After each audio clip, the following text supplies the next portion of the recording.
Have you ever wondered why you always end up being the one who holds everything together, even when you're breaking inside?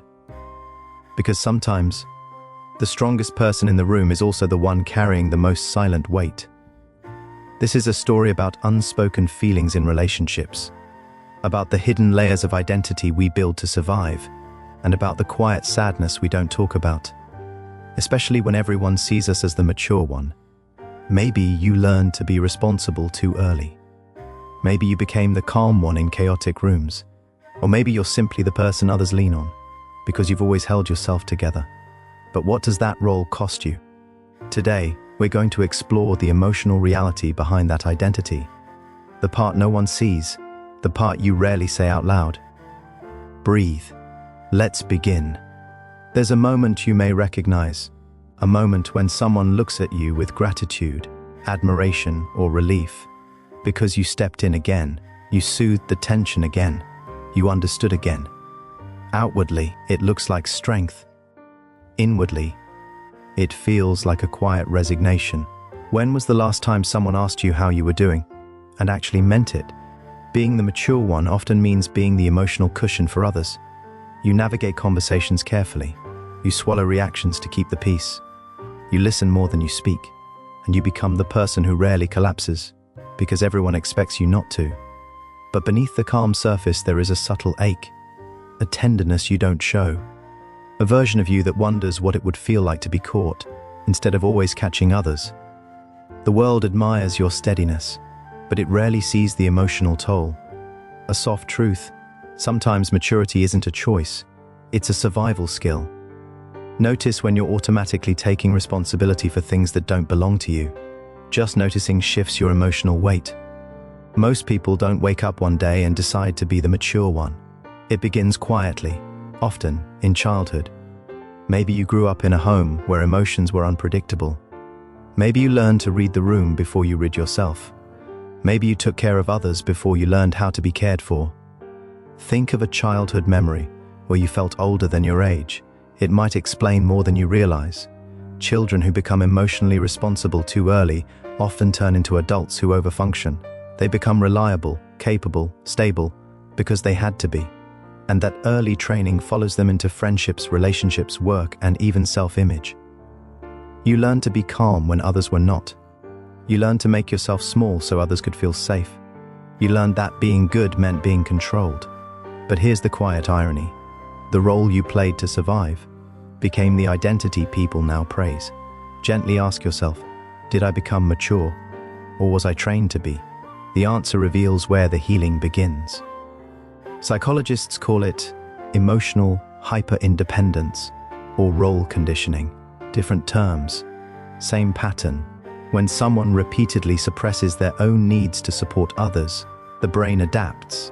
It creates neural pathways that link safety with self-control. It links belonging with being useful, and it links identity with holding everything together. That's why letting go feels dangerous, why asking for help feels uncomfortable, why expressing emotions feels unfamiliar.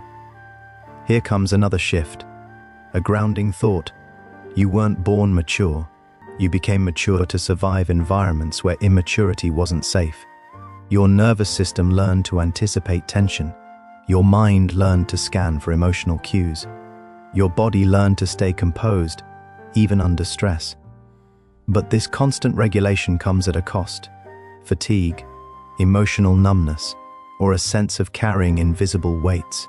Notice your body's reactions: tight shoulders, controlled tone, automatic apologies. These are signals, not flaws. Being the mature one creates a strange inner conflict. You want closeness, yet struggle to truly open up. You want rest, yet feel guilty when you're not holding things together.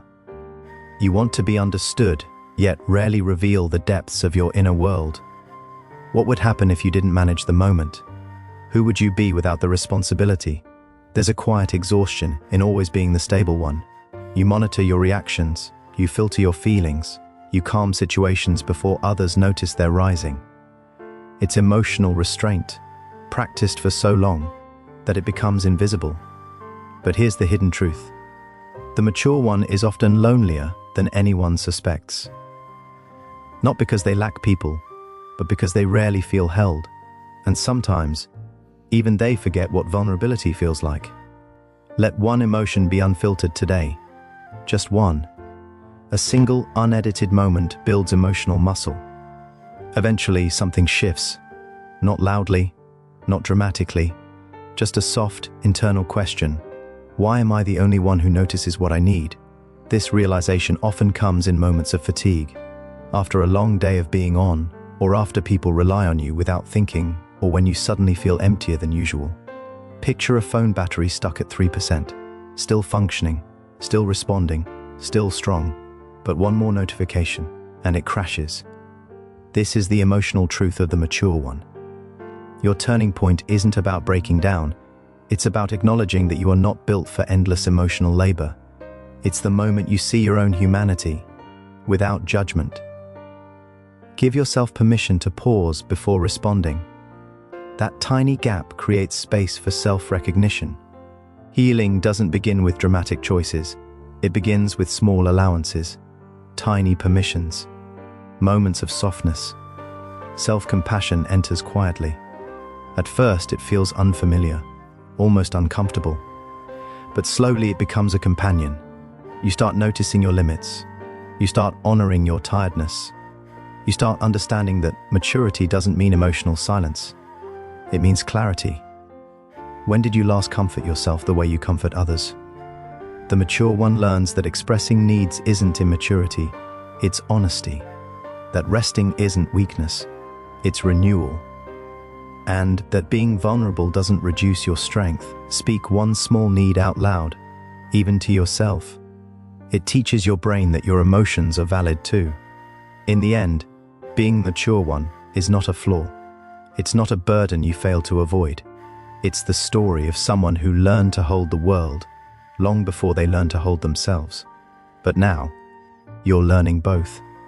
You are allowed to be steady and soft, strong and supported, mature and still growing. Your depth didn't come from ease. It came from surviving, understanding, and feeling deeply. And that depth is part of your beauty, not your exhaustion. But there is a new chapter waiting for you. One where you don't carry everything. One where people meet you halfway. One where your inner world gets to breathe. The mature one finally learns that being human is more important than being perfect. If this story felt familiar, or if you saw a part of yourself in these chapters, you're not alone.